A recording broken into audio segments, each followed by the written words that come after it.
আসসালামু আলাইকুম ভাই, আপনাদের একটা জিনিস দেখাই। অনেকদিন ভাবতেছি যে দেখাই আসলে দেখাই নেই। দেখেন মালয়েশিয়ার প্রবাসীদের কষ্ট।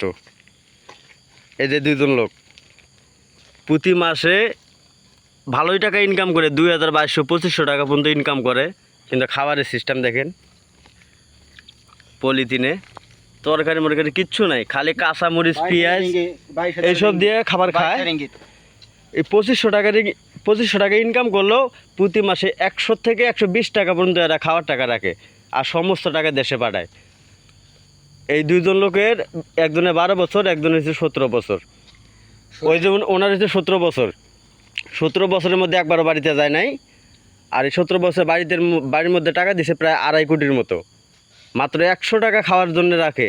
নিজের শরীরের কথা একবারও চিন্তা করে না, শরীর কন্ডিশন ভালো না তো। আর আমি মিথ্যে বলতেছি না। আরেকজন লোক আছে যে মনির ভাই, ভাই আপনি কিছু বলেন তো, সত্যি নাকি?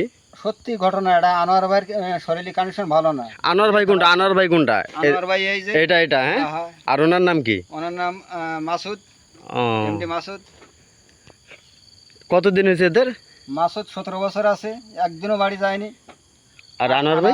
12 বছর হয়েছে। আচ্ছা, আপনারা যে এইভাবে কষ্ট করে খাবার খায় বাড়িতে টাকা পাঠান, খারাপ লাগে না? খারাপ লাগবো কেন? খারাপ আইসি টাকার জন্য।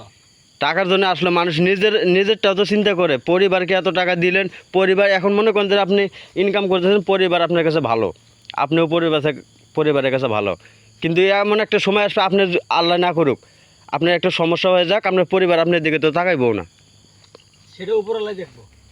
আচ্ছা, তোমরা দুইজন ভালো মন্দ রাত্রে আমার রুমে খাইও, দুইজন।